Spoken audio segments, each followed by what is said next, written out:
સુરતમાં મિલ એસોસિએશને 2 દિવસ બંધ રાખવાનો નિર્ણય કર્યો છે। ટેક્સટાઇલ ઉદ્યોગમાં વપરાતી વસ્તુઓ મોંઘી થઈ છે। યાર્ડના ભાવ અને કોલસાના ભાવમાં વધારો થયો છે। અઠવાડિયામાં શનિ રવિ મિલ બંધ રખાશે। ઉદ્યોગકારો કામદારોને ઘરેલું ગેસ ન મળતા પણ મુશ્કેલી થઈ રહી છે। સુરતમાં અંદાજે 400 મિલ આવેલી હોવાની માહિતી છે।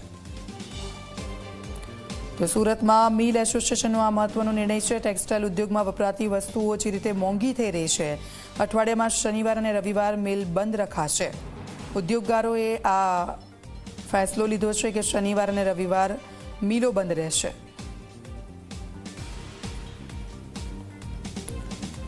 સંવાદદાતા ચેતન અમારી સાથે જોડાઈ ગયા છે। લાઈવ ચેતન, 400 જેટલી મિલો બંધ થઈ રહી છે અને મુશ્કેલી ઘણી બધી થઈ રહી છે, ત્યારે ઉદ્યોગકારોએ એક મહત્વનો ફેસલો લીધો છે આ બધાની વચ્ચે।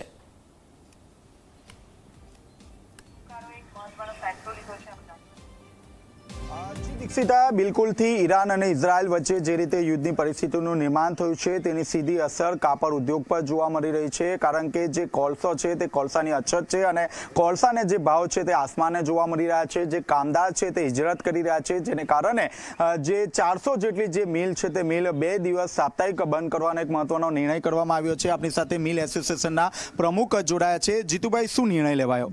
નિર્ણય લેવામાં અમે લોકોએ પ્રિન્સિપલી એક નિર્ણય લીધો છે કે અઠવાડિયામાં 2 દિવસ અમે બંધ રાખીશું ને જે રીતે અમારા કોલસાનો સ્ટોક છે, નવો સ્ટોક એટલો મળતો નથી, કારણ કે જે ઇન્ટરનેશનલ જે બધી શિપો છે ને બધું વેસલ થ્રુ આવે છે ઇન્ડોનેશિયાથી કે ગમે ત્યાંથી, એટલે અમારે માટે અત્યારે કોલસો અવેલેબલ નથી। જે અવેલેબલ છે તેનો ભાવ ખૂબ ઊંચો છે। આવા સંજોગોમાં જે માલ મટીરિયલ છે બીજું તે પણ ખાસું મોંઘું છે ને કોઈ ઘણા એવા કેમિકલ છે કે કોઈ પણ કિંમતે મળતા નથી। ત્રીજી વસ્તુ જે મોટી છે કે આ જે યાર્ન છે એમાં પેટ્રોલિયમ પ્રોડક્ટનો ઇમ્પોર્ટન્ટ ભાગ છે। યાર્નના લગભગ 50% ઉપર ભાવ વધી ગયા છે અને હજુ કેટલા ભાવ વધશે તેની કોઈ એ સીમા નથી।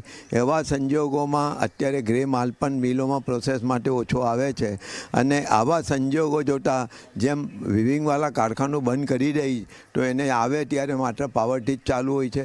અમારે કોલસો, બોઇલર, થર્મિક ફ્યુડ આ બધી વસ્તુમાં ડાયરેક્ટ ઇનડાયરેક્ટ ઘણા હીટિંગ સિસ્ટમ છે। અમારે પાણી પણ જોઈએ, સ્ટીમ પણ જોઈએ, થર્મિક ફ્લુઇડ પણ જોઈએ, ડાયઝન કેમિકલ પણ જોઈએ। એટલે આવા સંજોગોમાં જેની પાસે જે સ્ટોક છે તે અઠવાડિયામાં 2 દિવસ બંધ કરીને અમે લોકો આ રીતે ચલાવવા માંગીએ છીએ। એટલે કે જો કંઈક સારા સમાચાર આવે તો અમે તાત્કાલિક એ જે ફેક્ટરી છે ચાલુ છે, કામદાર પણ અમારી પાસે અવેલેબલ છે। અમે કામદારોને પણ એશ્યોરન્સ આપ્યું છે કે ફેક્ટરી ચાલે કે નહીં, તમે તમારે જમવા ખાવાનું ને તમારા ખર્ચાનું તમે ચિંતા નહીં કરતા। એટલે આવા સંજોગોમાં અમે એક આ થોડું સાહસિક પગલું લીધેલું છે કે કોઈ પણ રીતે અઠવાડિયામાં 2 દિવસ બંધ કરીને બધા એમાં સહમત છે। એટલે કયા 2 દિવસ બંધ કરવું અમે ફરીથી સોમવારે મિટિંગ મળે છે ત્યારે નક્કી કરીશું।